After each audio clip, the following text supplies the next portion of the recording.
I'll get into this later, but it was, reading the Economist magazine in their science and technology section that I learned about our sense of smell and how powerful it was. I was just really taken by an article that I read, and it kind of led me down this path as well. But the article was really about our sense of smell, how important it was to us, and how it was in 2014 when I read this article, how it's a precursor of neurodegenerative diseases and also a precursor of death. It was a pretty shocking article. It's very, down to the mortality. And from there, I just got more and more interested.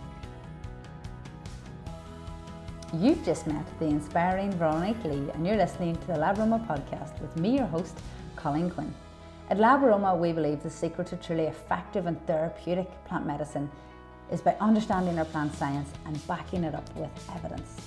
Now, this week, I sit down with a woman who I have followed and admired for some time. I found Veronique through her brand, which is called CandaScent Labs. Now, the brand is a health and wellness aroma brand. It is a collection of products that are all built to promote whole body wellness through the olfactory system. So if you know me and you're an aromatherapist, you know that the olfactory system is something that I am fascinated by and passionate about. She brings a wealth of experience, especially within the arena of sustainability and wellness, to this venture that she has started, and it's incredible. Now, she graduated from Stanford University with a BA in Economics and Political Science, and she has served as a board member of Friends Without a Border. She's an advisory board member of the Fashion Institute of Technology, and in addition to her roles in beauty and fashion, she also brings an amazing expertise working for one of the largest grain merchandising companies in the world, where she saw how the desire for efficacy and profitability was transforming our food, how it was made, how it was sourced, how it was processed, and how it was being marketed. That's a really interesting part of today's conversation, when we dive into that whole world of how our bottom line, big companies' bottom line, affects the messages we get about our food and our fitness and our health and all of the products that we are being marketed to every single day. She has a fascinating and insightful look into the world of sustainability in all of these arenas, and this is a beautiful conversation. It's super interesting, so I'm going to let you jump straight in and enjoy this beautiful conversation. Veronique, thank you so much for joining me on the LabAroma podcast. I'm excited to jump into this. You've had a very eventful career until now, and I'm sure you're not even anywhere near finished with all the changes and the pivots you're going to make. Do you want to start at the start? Like, your background is so interesting. What I really wonder and what I want to kind of dive into and figure out is, how did wellness and especially sustainability and beauty become the place where you find yourself in today? Would you tell us about that journey? That's such a good question. And Colleen, thank you for having me. Thank you. I started my journey in really, with a very high interest in sourcing, and I wanted to know how food got to our table. So I went into the agribusiness and started learning that really from the ground up, and learned, so much about how our agriculture, our world agriculture was being influenced by politics and, by, obviously, the growth towards monocropping and GMOs and whatnot, and this world stage, and saw how our food system had changed and developed, and also saw that when I kind of moved my sourcing into clothing, also saw that with fast fashion and also with how we were sourcing our clothes. So that was kind of a natural path towards that. And then a move to California, I kind of had this serendipitous encounter, and I started learning about cannabinoids and terpenes, working with chemists in cannabis. And I just started to go more granular, basically, into the world of terpenes and aromatic plants. And I, had just kind of a fascination about it. And I learned about Beta-Caryophyllene, which is a terpene that also serves as a cannabinoid. And so that was very interesting to me, and kind of went down this path of wanting to learn more. I had initially been looking at starting a CBD line with a doctor in New York because I had moved to New York from New York to California, and it really took me. We kind of took a step back, thinking the market would be a little bit saturated, and my interest in knowing more about plants and terpenes and the applications of those just became something I really wanted to pursue, and that's kind of where my path led to here. Yeah. Can I take you back a second? I want to just mention something. You studied in Stanford. You studied. You done a BA in economics and political science. Mm-hmm. Yes. How much of that political science knowledge and study that you done fed into your desire to understand that whole sourcing and agri world?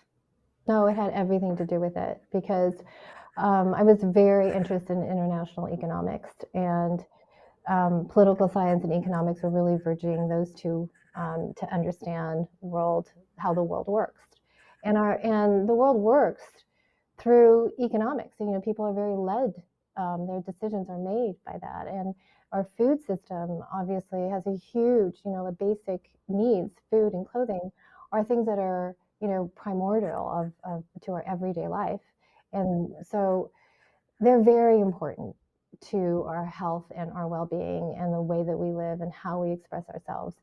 So it was something that I wanted to understand, and it was something that I'm continually fascinated with.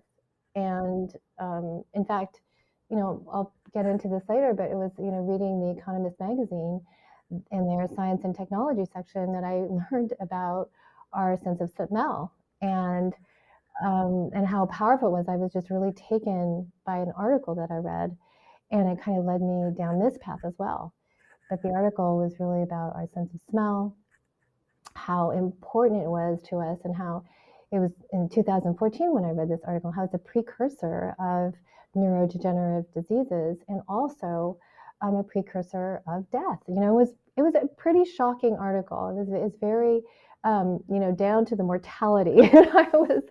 And from there, I just got more and more interested in it. But it's, just back to, world politics. And I mean, as we see today, there's so much going on in terms of even our natural resources and how we're fighting for those. And, countries are obviously very concerned.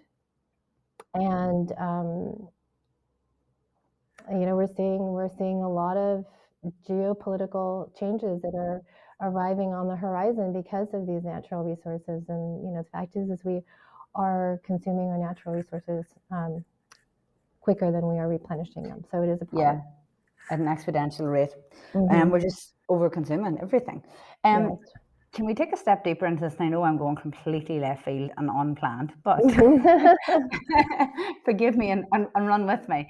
I'll allow you to bow out of the answer to this if you want to. But what I'm wondering is, was there, when you were when you were studying the political science and understanding all of that, the economics and the politics and all of this world, was there a correlation at that point between climate change and how politics and economics are so fundamentally important to changing what we're doing to our climate and getting our temperature down, which has now become essentially critical, if not even slightly late in the day?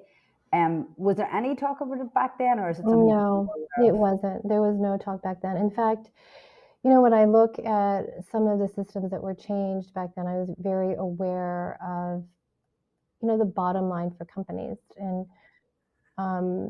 when you are a CEO of a company, a public company, your first, what I say that, your responsibility to your stockholders is to increase the bottom line. And so, this is the almost the problem of what we have, because in doing that, we haven't considered what the ramifications are that for our environment, because you don't pay for those things, right? So, there's so many examples. I mean, I can go into how our food changed from, sourcing sugar to high fructose corn syrup. That was an economic decision. It was a political decision with embargoes with Cuba. It was, and it all of a sudden it was cheaper.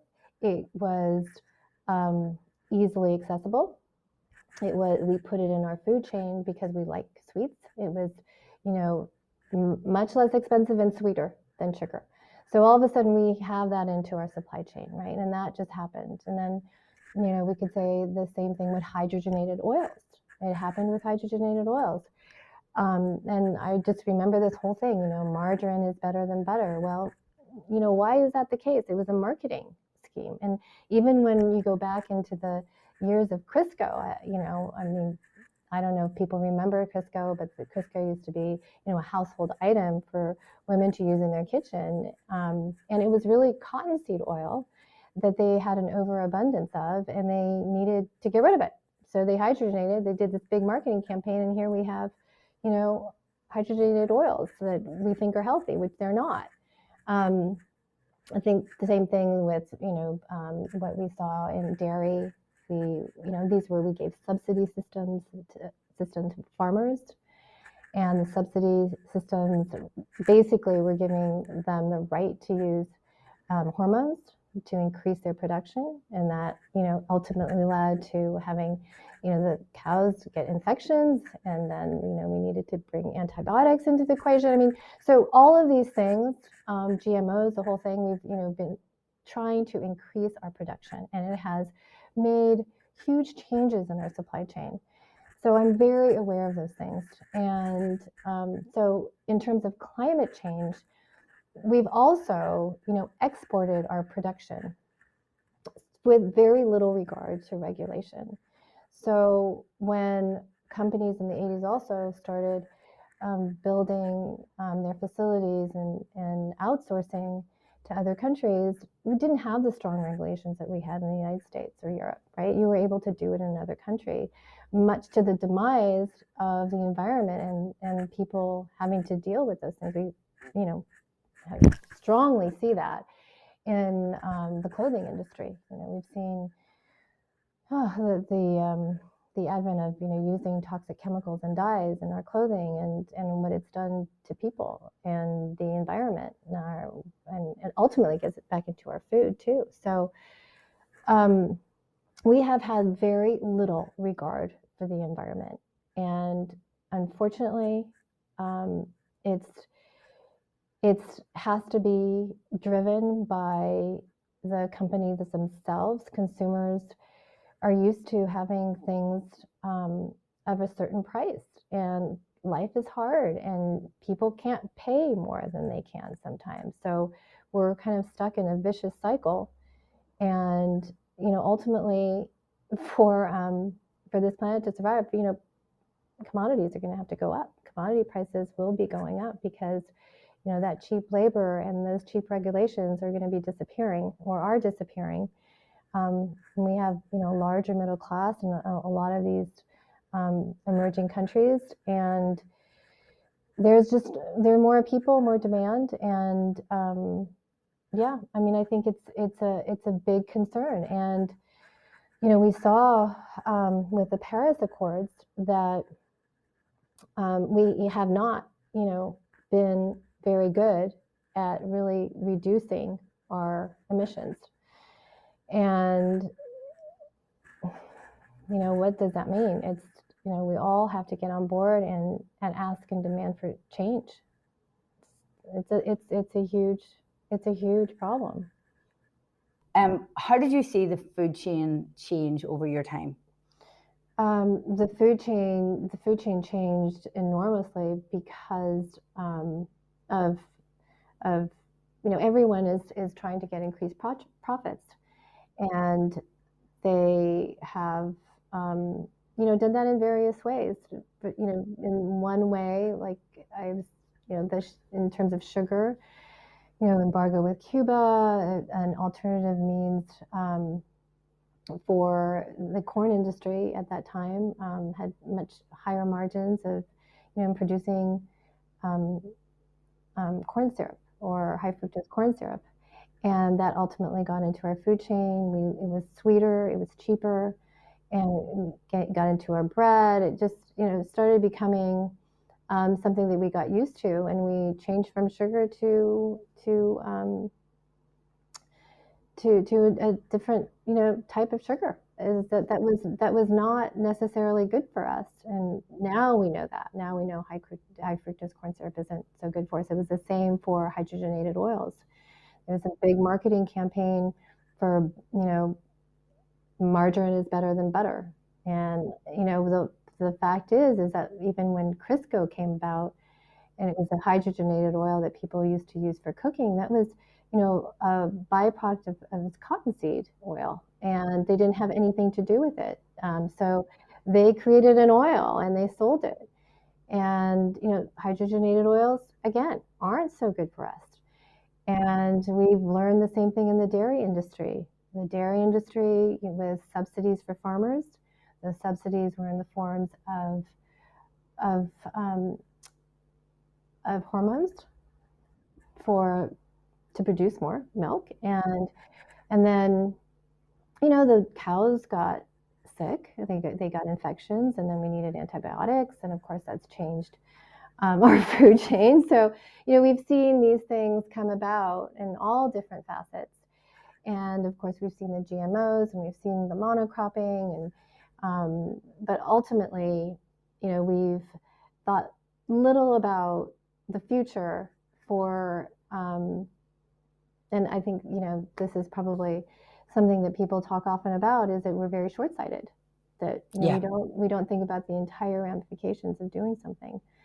Yeah. So it's all very immediate as opposed to long-term view. Yeah. And, I was thinking there, especially the butter, hydrogen, fat, that particular campaign was so powerful globally. And I used to think, whenever reality set in that butter was better, I thought, if we even put half of the marketing budget behind climate change awareness for us normal humans that can make small, impactful changes every day, we might actually get somewhere. But there's no money in that. Whereas putting big budgets behind marketing campaigns that sell a product, then that'll always happen, because that helps the bottom line. It does help the bottom line. It also helps the bottom line, as we've seen, to export our production of things, and where there is very little regulation, and that's also caused the planet to suffer, because with very little regulation, things are made cheaply, and with less cost of labor, we are forced in a way to we've had, at least in the States and in some in the Western world, we've really had the benefit of having inexpensive products at a cost to others and to the environment. And of course, this, I think, is going to be changing.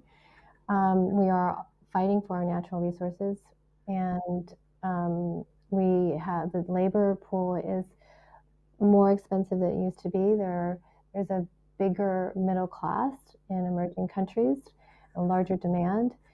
So, and our resources are just going to become more expensive. So today, we are going to be forced to consider the cost of water, right? Even the cost of clean air at some point.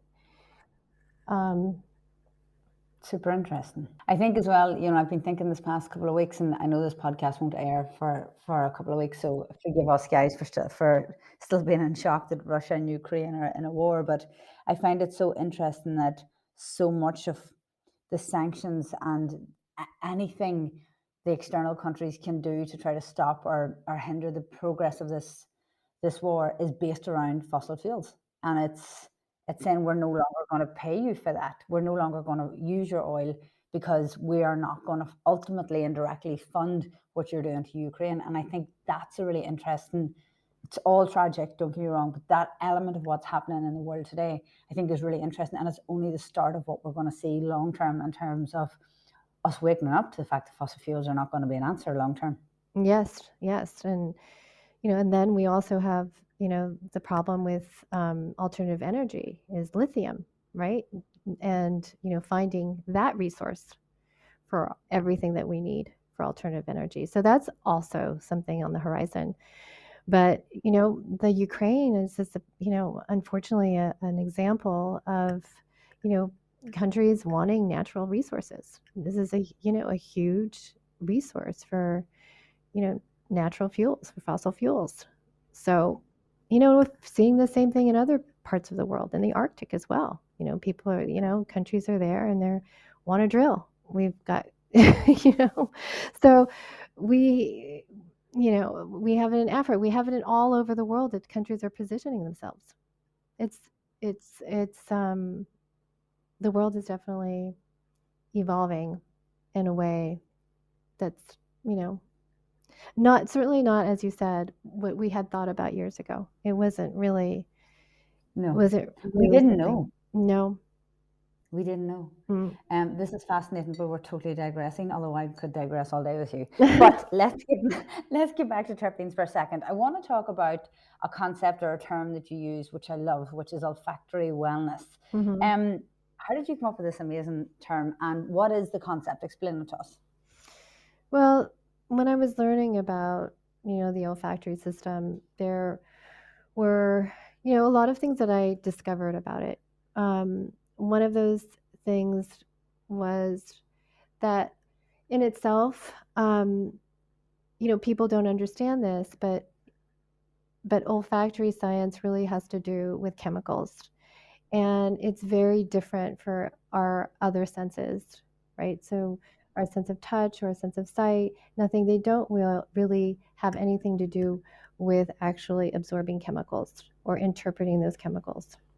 So when you start to learn that, we are interpreting chemicals in our outside world through our olfactory receptors, which come into our olfactory nerves and into our bulb and into our central nervous system also, and into our limbic system, our amygdala, and which is really important for our emotions, our hippocampus for our center of memory, and our frontal cortex for comprehension. So it's all of these things that are so important in driving our knowledge of the science of aroma. And so it affects us in that way. So we were actually interpreting all these chemicals, and a lot of creatures on this earth also use chemicals. In fact, from bacteria to fish to plants to animals to human beings, we're all in this world together, and we're all breathing these same things. So we are interdependent and interconnected. So in that way, it's just a really important aspect of the science of the olfactory system. The other thing about that's key is that since the olfactory system was discovered, which was not that long ago, in 1991 with Linda Buck, when she discovered the olfactory receptors, we've also since then discovered that there are other receptors all over our body. So it's really about whole body wellness. We have them, in our limbics, in our skin, in our blood, our heart, our intestines, our nervous system, reproduction system, musculoskeletal system. They're in over 45 different kinds of human tissue. So these olfactory receptors are also a means for our body to communicate with. They're basically receptors that communicate with each other through these GPCR coupled receptors. They're proteins that communicate and send signals. So we have a system also that really is unknown, and very little bit of it is known right now about the olfactory receptors there. So we've got that, and we've got this whole other area of really understanding the how scent affects us. It's a sign of neurological disease, of autoimmune disease. So it's a signal of some of these other diseases that come about. So the idea of olfactory wellness is that all of these things build awareness. We want people to be aware of what our olfactory system is, how to nurture it, and understand the power to drive this whole body wellness. So chemicals can have a beneficial or an adverse effect on our bodies as well. We know that heavy metals and toxins, viruses and solvents can also, be a means to affect our olfactory bulb and, lead to disease such as Alzheimer's and Parkinson's. And we also know that once we lose our sense of smell, it may also be a precursor to something that's going on in our body. So we want people to understand what being aware of our olfactory senses, what that means to our health. Our health and our wellness. And I think one of the really interesting points on this is that aromatic compounds are essential oils, but I'm thinking also more like our very volatile aromatic compounds like terpenes are so impactful to the olfactory system because they are just that, incredibly volatile compounds that can have a really profound impact, especially on immediate contact. Is that one of the reasons why terpenes is in your wheelhouse of fascination at the minute? Yes, I mean, terpenes, as we know, have benefits, and we use those in our products. So our most recent product, our Mojo, which is really, we named it that because we love the idea of going back into nature and finding your mojo, basically. But it's our forest bathing scent, and it really draws from the science of forest bathing, which is Shinryoku, that was really brought about as in the 1980s by the Japanese government for people to really go out and benefit from trees. And since then, we've had research that really supports the science behind it, that the phytoncides in trees that are good for trees and protect them from disease and illness are actually good for us as well. And they increase, the ability of our immune cells and our NK, our natural killer cells, and boost our immunity. It kills tumor cells, and it can kill cells infected with viruses. So the phytoncides are, an important element of research, and we've done that research with Dr. Susan Trapp. She's brilliant. And she's brilliant. She's our scientist on board, and her wealth of knowledge in terpene science has been, a wonderful resource for us to have as well. When we looked at the terpenes, she really was taken by some of the terpenes, and delta-3-carine was one that we liked because of bone health, and that was something that we really wanted to feature. Delta-3-carine was another one for the malodor and just the freshness and all the antibacterial, antioxidant and properties, and then the pinene as well.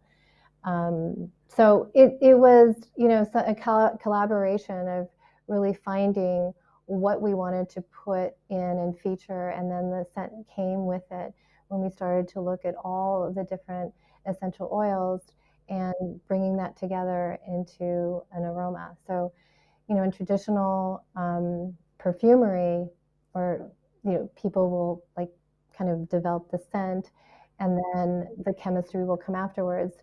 In a way, we've done it the opposite way. When we formulate, we look at what we want to create, and then from there the scent comes with it. And that we've done that with all of our scents, so they all have a purpose.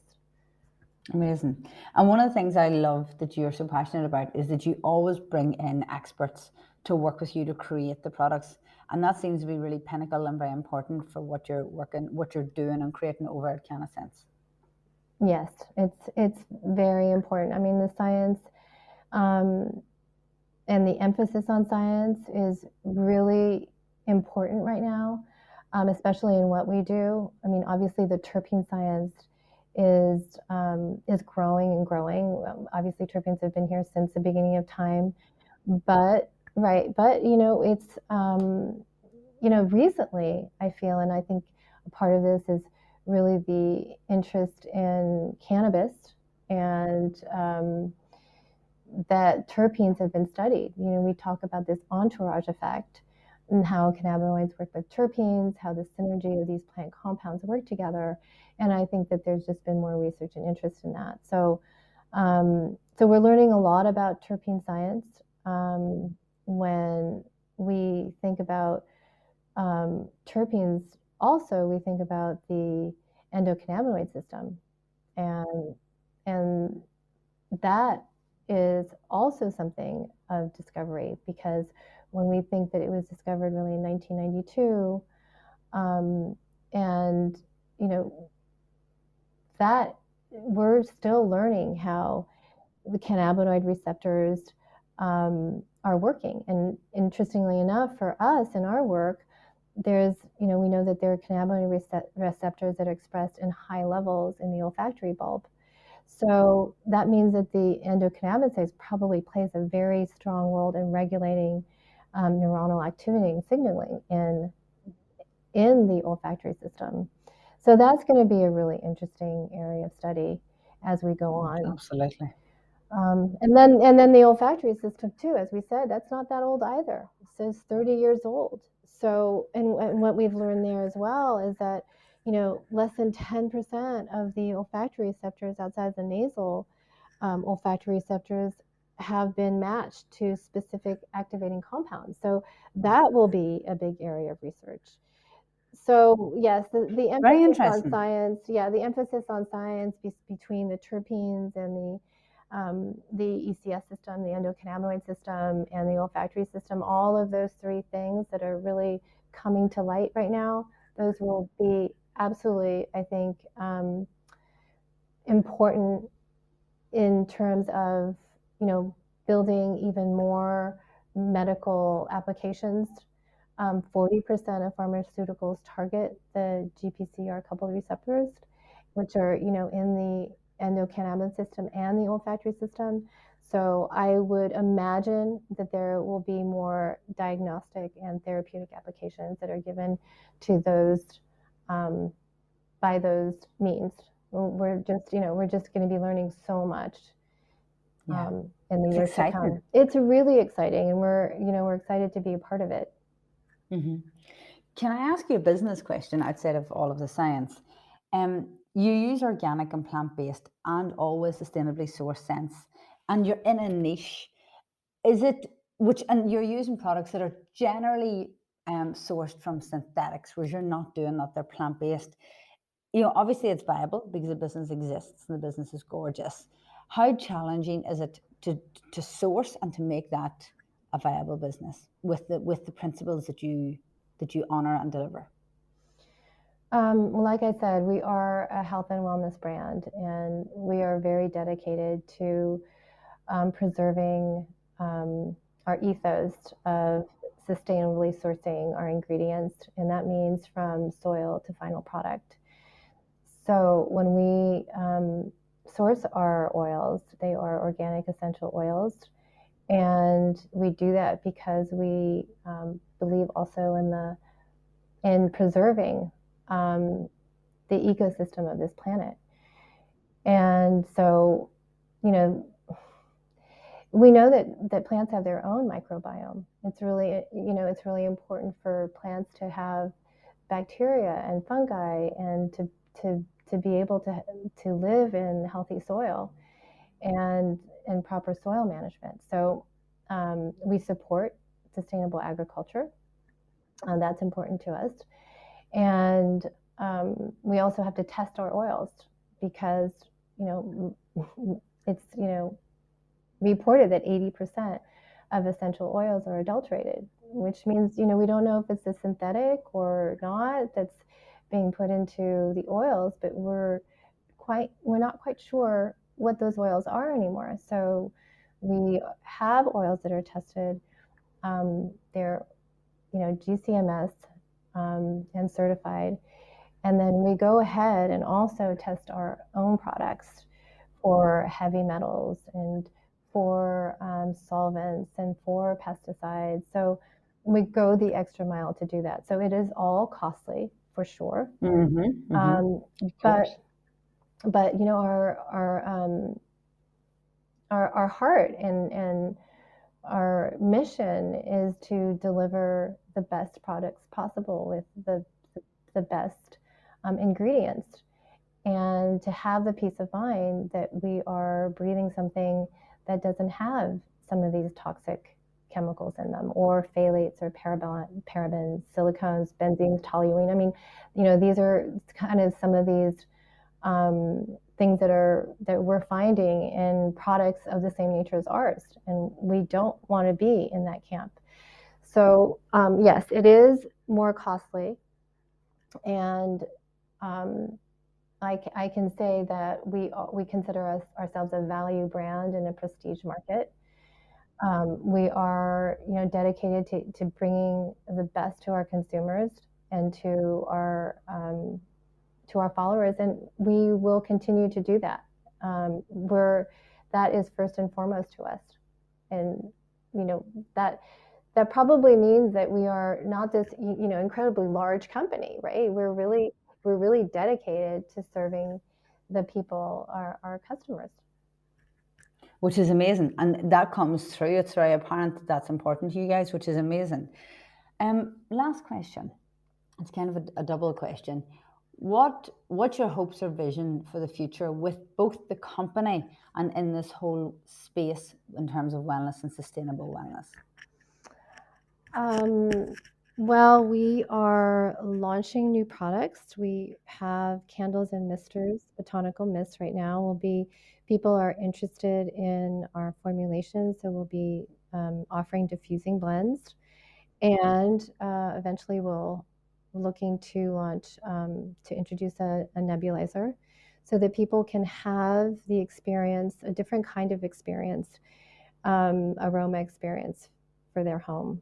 And we really are trying to create this home sanctuary for people. This is a really tough time for everyone, and we'd like to bring the indoor or the outdoors in and have people benefit from what nature has to offer. So these different avenues for aromas can, for instance, our candles are more of a prolonged scent, which they take time to build. And for our botanical mist, it's like a really quick spritz of, you feel that right away and the benefits are immediate. And for our nebulizer, people will also be able to control that. So we're offering different avenues for people to experience our scents. Ultimately it's really about, creating a whole ecosystem of wellness and that people can enjoy. I like how you give a variety of delivery mechanism where they can choose how they receive their scents and how they enjoy them, and I think that's really smart. Yeah. Thank you. And what about sustainable wellness? Where would you like to see that industry or that world moving forward? Such a good question. I would love for people to understand the importance of sustainability and wellness in their everyday lives and ask for change. And we have seen that happen, certainly, and it's become more prevalent. But until people ask for it, there will be no change. And I think that's where I would really love to see this industry go, is really a grassroots effort of people united in this common cause. Mm-hmm.